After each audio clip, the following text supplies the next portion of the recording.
Bonjour Michel. Bonjour. Donc nous sommes au Salon de l'Île-de-France à Mency, édition 2024, avec Michel Bordery, très connu on peut dire dans le milieu de l'illustration, fantasy, science-fiction, enfin littérature d'imaginaire, je me trompe pas.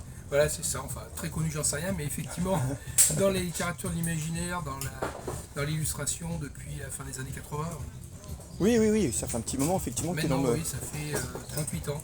Voilà, 38 ans, putain, ça ne rajeunit pas. c'est clair. Alors, ici tu présentes donc des ouvrages, j'ai vu qu'il y en avait un qui est... Donc tu appelles un roman graphique ou un livre illustré, donc où tu as participé, mais pas tout seul, Le Vertige des origines. Oui, là, alors le Vertige des origines, c'est une série en 2 tomes, hein, voilà, bon, on a fait un diptyque avec le scénariste. Donc, le scénariste m'a proposé l'histoire et à partir de là, on a l'habitude de travailler ensemble. Moi après je m'en empare et je fais l'album. Et ça consiste à la fois faire les illustrations, illustrer l'album, illustrer l'histoire, mais aussi faire la maquette, la mise en page, l'habillage graphique. C'est-à-dire c'est tout un travail de conception d'un album intégral. Pas seulement les illustrations, c'est le découpage du texte, c'est comment l'intégrer aux illustrations. Donc toutes les pages sont illustrées, il n'y a pas de page blanche et le texte est intégré aux illustrations. C'est pour ça que j'appelle ça du roman graphique. D'un côté on a une histoire, une nouvelle, et de l'autre côté on a un travail graphique avec des illustrations, mais aussi un travail de mise en page et de maquette. Ah oui, où tu es très très impliqué, parce que tous les illustrateurs ne font pas ça. Oui, bonjour. Et oui, effectivement, sur ce type de travail, euh, où on peut réaliser à la fois la maquette et la mise en page, c'est le numérique qui a permis ça pour les illustrateurs. Jusque-là, pour les illustrateurs, on n'avait pas trop le choix, il fallait qu'on fasse de la BD dès qu'on voulait faire un album. Et moi, j'avais pas envie de faire de la BD, j'avais envie de faire de l'illustration. Et faire ce type d'album en faisant travailler un maquettiste, c'est très compliqué parce que on ne peut le concevoir que soi-même, en sachant comment justement on va agencer les illustrations en fonction du texte, qu'il y ait une interactivité entre les deux. Donc les illustrations, la maquette se fait en même temps, c'est global, on ne peut pas dissocier les deux. Donc oui, ça demande de savoir faire une maquette, une mise en page, un habillage graphique, enfin tout ça. Donc moi, ce genre de travail me passionne, pas uniquement faire les illustrations. Oui, c'est-à-dire qu'il y a quand même des connaissances techniques à maîtriser, au-delà de l'art du graphisme. Oui, voilà. Alors après, moi, j'ai pas de formation dans ce domaine-là, pas plus qu'en dessin. Donc Et c'est un autodidacte. travail que je conçois moi-même en espérant que je fais du bon travail. Bon, j'ai des bons retours, hein, donc. Oui, Mais en même temps, je me serais jamais lancé là-dedans si je m'étais dit non, je sais pas comment je vais faire. ouais, Si j'ai eu l'idée de faire ça, le premier était sorti en 2006, c'est justement parce que je me disais oui, oui, là, je sais comment je vais agencer ça sur l'album. alors donc tu as dit que tu ne voulais pas faire de BD, donc qu'est-ce qui t'empêche ou qu'est-ce qui te retient par rapport à la BD? Alors, quand j'ai dit que je voulais pas faire de BD, justement, c'est parce que j'en ai fait une. Voilà. Ah, C'est-à-dire qu'à un moment, moi je suis un gros lecteur de BD, mais je suis avant tout illustrateur, et à un moment donné, j'ai vraiment eu envie de faire une BD. Tant qu'on n'a pas fait une BD, on ne sait pas ce que ça donne, ce que le travail que ça représente. Donc, avec un scénariste à l'époque, on a démarché pas mal d'éditeurs. Finalement, on a fait une BD, un one-shot. Et au moment où je passais à la peinture numérique, ça s'est combiné en même temps. Je me suis dit, je vais peut-être faire une espèce de couleur directe, mais pas complètement. Donc, je suis parti dans des directions un peu compliquées pour une première BD. Et puis surtout, quand j'ai travaillé comme ça au quotidien sur une BD, j'ai vraiment eu un problème pour faire une BD. C'est-à-dire ne faire que ça, en fait, m'a assez ennuyé. En fait, j'avais un truc, c'est répétitif. Et je me suis dit, non, finalement, la BD, c'est pas pour moi. Donc, je l'ai faite, elle est sortie. Et dans la foulée, mais tout de suite, c'est-à-dire j'ai attaqué le premier roman graphique. d'accord. Et tu peux nous rappeler le titre de la BD et le Alors, scénariste? c'était chez Clair de Lune, c'était Père Norme, le scénariste, il a fait une BD avec moi, D'accord. Patrick Mercadal. Ouais, je... Et puis, voilà, ça m'a calmé dans ce domaine-là. Je me suis dit, voilà, c'est pas mon truc.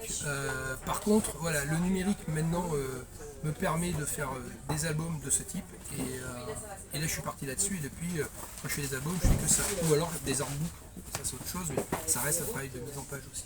Alors, et qu'est-ce qui t'a amené à l'illustration, puisqu'en fait tu fais quasiment que de l'illustration? Oui, c'est ça. Ouais.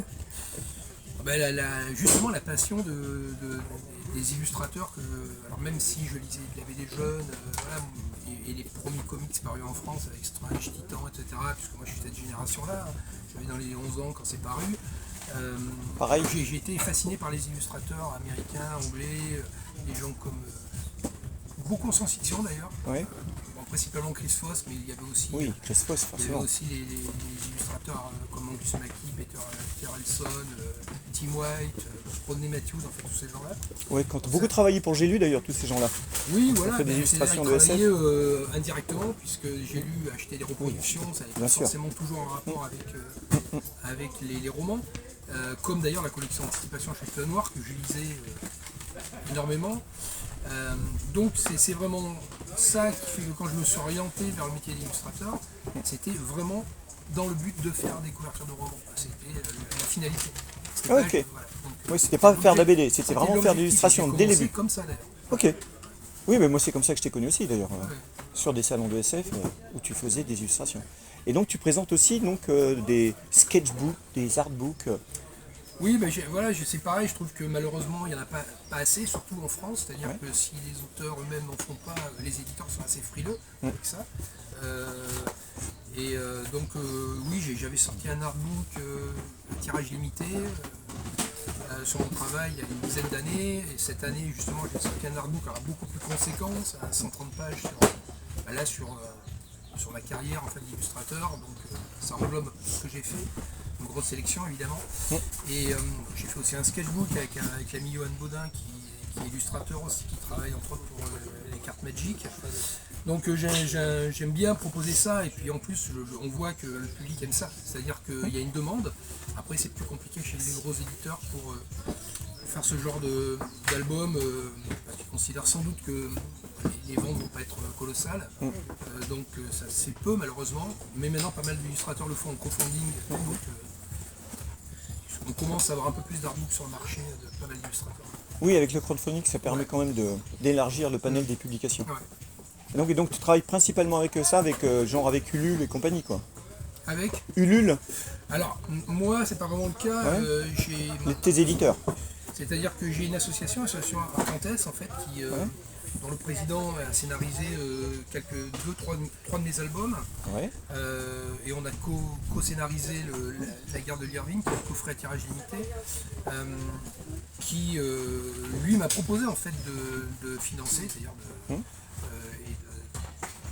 les albums qu'on faisait, après avoir démarché les éditeurs avec justement ce type d'album et de faire chou blanc en permanence, parce qu'encore une fois, voilà, on n'est pas dans la BD, donc les éditeurs de BD sont frileux avec ce type d'album, donc c'est compliqué. Et Cyril m'a dit, dans ces cas-là, l'Arcantès avec l'association, on peut financer les albums pour les éditer, les coéditer avec les éditions Scoutique, puisque je connais bien Christian Le Sourd qui gère l'édition, qui est le coéditeur.